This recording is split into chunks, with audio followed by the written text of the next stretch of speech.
वट सावित्री व्रत ज्येष्ठ मास की कृष्ण पक्ष की अमावस्या को संपन्न किया जाता है। यह स्त्रियों का महत्वपूर्ण पर्व है। इस दिन सत्यवान, सावित्री तथा यमराज की पूजा की जाती है। सावित्री ने इसी व्रत के प्रभाव से अपने मृतक पति सत्यवान को धर्मराज से छुड़ाया था। विधि: वट वृक्ष के नीचे मिट्टी की बनी सावित्री और सत्यवान तथा भैंसे पर सवार यमराज की प्रतिमा स्थापित करके पूजा करनी चाहिए तथा बड़ की जड़ में पानी देना चाहिए। पूजा के लिए जल, मोली अर्थात कलाया, रोली, कच्चा सूत, भिगोया हुआ चना, फूल तथा धूप लेनी चाहिए। जल से वट वृक्ष को सींचकर तने के चारों ओर कच्चा धागा लपेटकर 3 बार परिक्रमा करनी चाहिए। इसके पश्चात सत्यवान सावित्री की कथा सुननी चाहिए। इसके कथा सुनने के बाद भीगे हुए चनों का बायना निकालकर उस पर यथाशक्ति रुपये रखकर अपनी सास को देना चाहिए तथा उनके चरण स्पर्श करने चाहिए। कथा: मद्र देश के राजा अश्वपति ने पत्नी सहित संतान प्राप्ति के लिए सावित्री देवी का विधि पूर्वक व्रत तथा पूजन किया और जब उनके पुत्री हो गई तो पुत्री सर्वगुण संपन्न थी। अपनी पुत्री को सर्वगुण संपन्न देखकर विवाह के योग्य हो जाने पर अश्वपति ने कन्या को मंत्री के साथ वर चुनने के लिए भेजा। सावित्री अपने मनोनुकूल वर का चयन कर वापस आई तो उसी दिन देवर्षि नारद जी भी उनके यहाँ पर पधारे थे। नारद जी के पूछने पर सावित्री ने कहा कि ऋषिवर दूतमसेन के पुत्र सत्यवान की कीर्ति सुनकर उन्हें मैंने अपने पति के रूप में वरण कर लिया है। नारद जी ने सत्यवान तथा सावित्री के गिरोह की गणना करके अश्वपति को बधाई दी तथा सत्यवान के गुणों की भूरी भूरी प्रशंसा की और बताया कि सावित्री के 12 वर्ष की आयु होने पर सत्यवान की मृत्यु हो जाएगी। नारद जी की बात सुनकर राजा अश्वपति का चेहरा मुरझा गया, अर्थ वे उदास हो गए और उन्होंने अपनी पुत्री सावित्री से और दूसरा वर चुनने के लिए सलाह दी, परंतु सावित्री ने उत्तर दिया कि पिताजी, आर्य कन्या होने के नाते मैं सत्यवान का वरण कर चुकी हूँ। अब वो चाहे अल्पायु हो या दीर्घायु, मैं किसी अन्य को अपने हृदय में स्थान नहीं दे सकती। सावित्री ने नारद जी से सत्यवान की मृत्यु का समय ज्ञात कर लिया। दोनों का विवाह हो गया। सावित्री अपने ससुर परिवार के साथ जंगल में रहने लगी।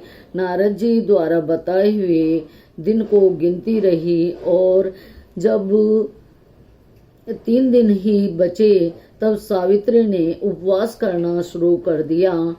नारद द्वारा निश्चित तिथि को जब सत्यवान लकड़ी काटने के लिए चला तो सास ससुर से आज्ञा लेकर सावित्री भी सत्यवान के साथ साथ चल दी। सत्यवान वन में पहुंचकर लकड़ी काटने के लिए वृक्ष पर चढ़ गया। वृक्ष पर चढ़ने के कुछ देर बाद ही उसके सिर में भयंकर पीड़ा होने लगी।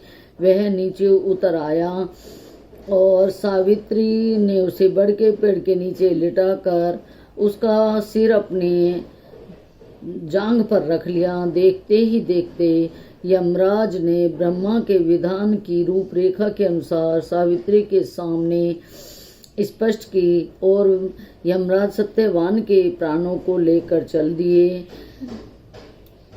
कहीं कहीं तो ऐसा भी वर्णन मिलता है कि वट वृक्ष से नीचे उतरने पर सत्यवान को सर्प ने डस लिया था। सावित्री सत्यवान को वट वृक्ष के नीचे लिटाकर यमराज के पीछे पीछे चल दी। पीछे आती हुई सावित्री को यमराज ने लौट जाने का आदेश दिया। इस पर वह बोली, महाराज, जहाँ पति वहीं पत्नी, यही सनातन मर्यादा है और यही सनातन धर्म है। सावित्री की धर्मनिष्ठा से प्रसन्न होकर यमराज बोले, पति के प्राणों के अतिरिक्त मुझसे तुम एक वरदान मांग लो। सावित्री ने यमराज से अपने सास ससुर की आंखों की ज्योति और उनकी दीर्घायु मांगी। वरदान देकर के यमराज आगे बढ़ गए। सावित्री भी यमराज का पीछा करती रही। यमराज ने अपने पीछे आती सावित्री से वापस लौट जाने को कहा तो सावित्री बोली कि पति के बिना नारी के जीवन की कोई सार्थकता नहीं है। पति के बिना तो नारी ऐसे है जैसे बिना पानी की नदी और बिना आत्मा के शरीर। यमराज ने सावित्री के पतिव्रत धर्म से खुश होकर पुनः वरदान मांगने के लिए कहा। इस बार सावित्री ने अपने ससुर का राज्य वापस दिलाने की प्रार्थना की। तथास्तु कहकर यमराज आगे चल दिए। सावित्री अब भी यमराज के पीछे चलती रही। अब यमराज ने उसे लौटने को कहा, लेकिन सावित्री ने यमराज से अपने लिए 100 पुत्र की मां बनने का वरदान मांगा। यमराज तथास्तु कहकर आगे बढ़े, लेकिन सावित्री उनके पीछे चल रही थी। इस बार यमराज को थोड़ा क्रोध आ गया और कहने लगे, तुम मेरा पीछा क्यों नहीं छोड़ती? यह तो संसार की गति है। संसार में सब जो जन्म लेता है वह मरता है। तो सावित्री ने कहा कि महाराज, आपने मुझे 100 पुत्रों की माता होने का वरदान दिया है। यदि आप मेरे पति को अपने साथ ले जा रहे हैं तो मैं मां किस प्रकार बन सकती हूँ? यमराज का सिर चकरा गया और अनजाने में उन्होंने जो वरदान दिया उसमें उन्हें सत्यवान के प्राण लौटा देने थे। उन्हें अपनी भूल का एहसास हुआ, अनुभव हुआ और उन्होंने अपना तीसरा वरदान पूरा कर दिया। अर्थात सावित्री की धर्मनिष्ठा, ज्ञान, विवेक, पति धर्म के आगे यमराज हार गए और सत्यवान के प्राणों को अपने पास से मुक्त कर दिया।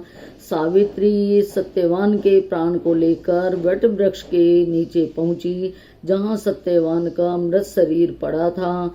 सावित्री ने वट वृक्ष की परिक्रमा की तो सत्यवान जीवित हो उठा। प्रसन्नचित्त सावित्री अपने सास ससुर के पास पहुंची तो उन्हें नेत्र ज्योति प्राप्त हो गई। इसके बाद उनका खोया हुआ राज्य भी उन्हें मिल गया। आगे चलकर सावित्री 100 पुत्रों की माता बनी। इस प्रकार चारों दिशाओं में सावित्री के पातिव्रत धर्म की प्रशंसा होने लगी। सब दिशाओं में सावित्री के पातिव्रत धर्म की कीर्ति की गूंज हुई। हे सावित्री देवी माँ, जैसे तुमने, हे यमराज, जैसे तुमने सावित्री के पति सत्यवान को जीवित किया, उसे सुखी संपन्न किया, इसी तरह सब स्त्रियों को सुखी संपन्न दीर्घायु सौभाग्यवती रखना। जय सावित्री माता, जय सावित्री माँ, जय सावित्री माँ।